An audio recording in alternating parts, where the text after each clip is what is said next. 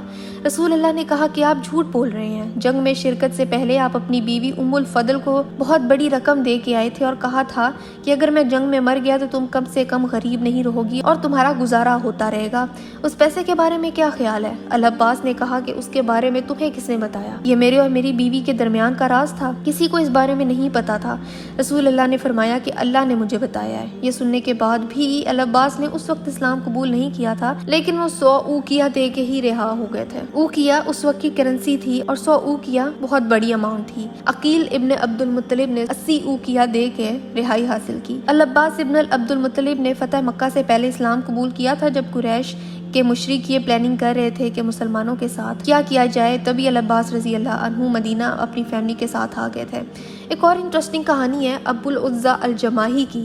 یہ رسول اللہ صلی اللہ علیہ وسلم کے پاس آئے اور کہا کہ میرے پاس کچھ بھی نہیں ہے، کوئی مال نہیں ہے، میرے پاس میرے بچے ہیں جن کو میری ضرورت ہے، میں آرمی کے ساتھ آپ کے اگینسٹ لڑنے تو آ گیا تھا لیکن اب مجھے لگتا ہے کہ میرے لوگوں کو میری ضرورت ہے۔ رسول اللہ نے اس کی ڈیٹیل دیکھی۔ کچھ قیدی ایسے تھے جو بہت غریب تھے اور انہیں بغیر کسی معاوضے کے چھوڑ دیا گیا تھا اور ابو العزا انہی میں شامل تھا اور اسی لیے اس کو بغیر کسی جرمانے کے چھوڑ دیا گیا تھا اور یہ واپس اپنی فیملی کے پاس چلا گیا۔ مدینہ میں اب بہت سے لوگ اسلام قبول کرنے لگے تھے، اسپیشلی عبداللہ بن ابی ابن سلول جیسے لوگ۔ یہ لوگ بہت پاورفل تھے، بڑے تھے اور اسلام میں صرف اس لیے داخل ہو رہے تھے کیونکہ اور کوئی راستہ ہی نہیں تھا، سبھی لوگ اب مسلمان ہو رہے تھے۔ تو سلول اور اس جیسے لوگ نہ چاہتے ہوئے بھی پریٹینڈ کرنے لگے کہ یہ مسلمان ہیں۔ آگے بڑھنے سے پہلے اس بات کو مینشن کرنا ضروری ہے کہ جنگ بدر میں حصہ لینے والے صحابہ کا رینک کیا تھا، ان کا مرتبہ کیا تھا۔ جنگ بدر میں حصہ لینے والے صحابہ کا نام کے ساتھ البدری کا اضافہ ہو گیا تھا، جیسے کہ المسعود البدری کے نام کو سن کے ہمیں پتہ چل جاتا ہے کہ انہوں نے بدر میں حصہ لیا تھا۔ کچھ لوگ ایسے بھی تھے جن کو رسول اللہ صلی اللہ علیہ وسلم نے مدینہ میں ہی ٹھہرا دیا تھا کیونکہ ان کے ذمہ کوئی نہ کوئی کام تھا۔ ان میں سے ایک عثمان ابن عفان رضی اللہ عنہ تھے، ان کو بھی بدری ہونے کا اعزاز حاصل ہے۔ یہ رسول اللہ کی بیٹی رقیہ رضی اللہ عنہا کے شوہر تھے۔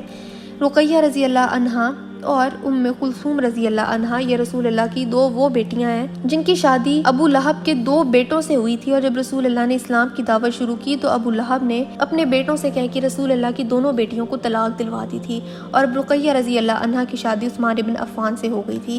لیکن بدر کے کچھ ہی عرصے بعد رقیہ رضی اللہ عنہا کا انتقال ہو گیا تھا۔ رقیہ رضی اللہ عنہا کے انتقال سے عثمان رضی اللہ عنہ کو بہت دکھ ہوا، وہ بہت زیادہ دکھ میں تھے کیونکہ انہی کی تیمارداری کی وجہ سے وہ بدر میں نہیں جا سکے سکے تھے اور اب ان کا بھی انتقال ہو گیا تھا۔ رسول اللہ نے پھر اپنی دوسری بیٹی ام کلثوم کی شادی عثمان رضی اللہ عنہ سے کروا دی تھی۔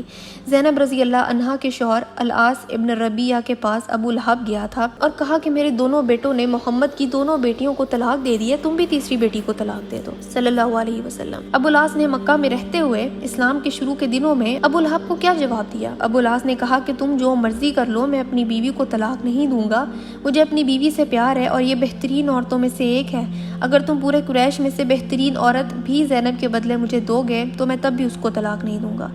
زینب رضی اللہ عنہ اور ابو العاص میں واقعی سچی محبت تھی، تبھی اللہ تعالیٰ نے ابو العاص کو فتح مکہ سے پہلے ہی اسلام کی دولت عطا کر دی تھی اور دونوں کو مسلمان بنا کے آپس میں ملوا دیا تھا۔ بدری صحابیوں کی طرف واپس چلتے ہیں۔ جنگ بدر کے بہت سالوں بعد جب مسلمان مکہ فتح کرنے کے لیے جنگ کی تیاریاں کر رہے تھے، تب ایک بدری صحابی سے ایک غلطی ہو گئی تھی۔ وہ پریشان تھے کہ ہزاروں مسلمان جنگ کی تیاریاں کر رہے ہیں، ان کے گھر والے، ان کی فیملی قریش میں تھے، ان صحابی کو ان کی حفاظت کی پریشانی تھی۔ انہوں نے قریش کو چھپکے سے ایک خط لکھ دیا اور مخبری کر دی کہ مسلمان جنگ کی تیاریاں کر رہے ہیں۔ ان صحابی کا نام حاطب ابن ابی بلتا تھا۔ اس خط کی خبر اللہ تعالیٰ نے رسول اللہ صلی اللہ علیہ وسلم کو دے دی تھی اور وہ خط قریش پہنچنے سے پہلے ہی حاصل کر لیا گیا تھا۔ اس کو ہم ڈیٹیل سے ڈسکس کریں گے جب ہم اس جنگ کے بارے میں بات کریں گے، لیکن اس غلطی کی وجہ سے کچھ صحابہ حاطب رضی اللہ عنہ کو قتل کرنا چاہتے تھے۔ انہوں نے کہا کہ یا رسول اللہ ہمیں اجازت دے کہ ہم اسے مار دیں۔ رسول اللہ صلی اللہ علیہ وسلم نے فرمایا کہ تم کیا کہہ رہے ہو؟ جانتے نہیں ہو کہ اس نے بدر میں حصہ لیا تھا؟ دلوں کا حال تو اللہ جانتا ہے، اور اللہ نے کہہ دیا ہے کہ جنگ بدر میں حصہ لینے والے صحابی اس دن کے بعد سے جو مرضی کر لے، اللہ تعالیٰ نے ان کے گناہ ہمیشہ کے لیے معاف کر دیے ہیں۔ اسی لیے رسول اللہ صلی اللہ علیہ وسلم نے ان کو کوئی سزا نہیں دی اور معاف کر دیا تھا، کیونکہ یہ بدری صحابی تھے۔ بعد میں انہی حاطب رضی اللہ عنہ کا ذکر ہوا تو رسول اللہ صلی اللہ علیہ وسلم نے فرمایا کہ تم کس طرح حاطب کو منافق کہہ سکتے ہو؟ حاطب نے نہ صرف غزوہ بدر میں بلکہ حدیبیہ میں بھی حصہ لیا تھا۔ اس لیے رسول اللہ صلی اللہ علیہ وسلم نے فرمایا کہ میرے اصحاب کے بارے میں کبھی کچھ برا نہ کہو۔ اگر تم احد کے پہاڑ جتنا سونا بھی لا کے اللہ کی راہ میں خرچ کرو گے تو وہ ایک مٹھی کے برابر بھی نہیں ہو سکتا جو کہ میرے صحابی اللہ کی راہ میں خرچ کرتے ہیں۔ رسول اللہ صلی اللہ علیہ وسلم کے مدینہ آنے کے بعد اہل کتاب اسپیشلی بنو قینقاع نے بہت شور مچایا۔ وہ رسول اللہ صلی اللہ علیہ وسلم کو نقصان پہنچانا چاہتے تھے اور اسی کوشش میں انہوں نے مسلمانوں سے کی ہوئی پیس ٹریٹی معاہدہ بھی توڑ دیا۔ بنو قینقاع کے بازار میں ایک مسلمان عورت بیٹھی تھی، ایک صحابیہ بیٹھی تھی، انہوں نے خود کو پراپرلی کور کیا ہوا تھا۔ بنو قینقاع کے ایک آدمی نے ان صحابیہ کا مذاق بنانے کے لیے ان کے لباس کے نیچے کے حصے کو اٹھا کے خاموشی سے اوپر جوڑ دیا۔ جب تک وہ صحابیہ بیٹھی رہی ان کو علم نہ ہوا، لیکن جب وہ جانے کے لیے اٹھی تو ان کی ٹانگ لباس سے باہر آ گئی اور سب ان پر ہنسنے لگے۔ جب یہ ہوا تو کچھ مسلمان اٹھے اور اس آدمی پر ٹوٹ پڑے جس نے یہ حرکت کی تھی، اور اسی لڑائی میں اس آدمی کی موت ہو گئی۔ جب یہ ہوا تو بنو قینقاع کے کچھ لوگ اور اٹھے اور مسلمانوں سے لڑنا شروع ہو گئے۔ یہ خبر رسول اللہ تک پہنچی کہ ایک مسلمان عورت کے ساتھ یہ معاملہ ہوا ہے۔ اس کا جواب رسول اللہ نے کیسے دیا، اس کو ہم اگلی ویڈیو میں دیکھیں گے۔ یہ ایک بہت انٹرسٹنگ واقعہ ہے اور یہ آج کل کے ٹائم کے لیے بہت ریلیونٹ ہے کہ ایک عورت، ایک مسلمان عورت ایک مسلم امت کے لیے کتنی امپورٹنٹ ہو سکتی ہے، کہ جب ایک مسلمان عورت کے ساتھ کچھ غلط ہو تو سارے مسلمان اکٹھے ہو کے اس کو کیسے پروٹیکٹ کریں گے، اس کے لیے کیسے لڑیں گے، جبکہ آج کل یہ دیکھنے کو نہیں آتا۔ اگر آج ایک عورت بازار میں اسی طرح سے اگر ہراس کی جائے تو الٹا اسی کو برا کہا جاتا ہے کہ تم بازار میں بیٹھی کیوں ہوئی تھی۔ لیکن ہم دیکھیں گے کہ یہی والا واقعہ جب رسول اللہ کے وقت میں ہوا تو انہوں نے کیا کیا۔ اگلی ویڈیو بہت امپورٹنٹ ہے اور بہت انٹرسٹنگ بھی ہے، تو میں ملتی ہوں آپ سے اگلی ویڈیو میں۔ السلام علیکم ورحمۃ اللہ۔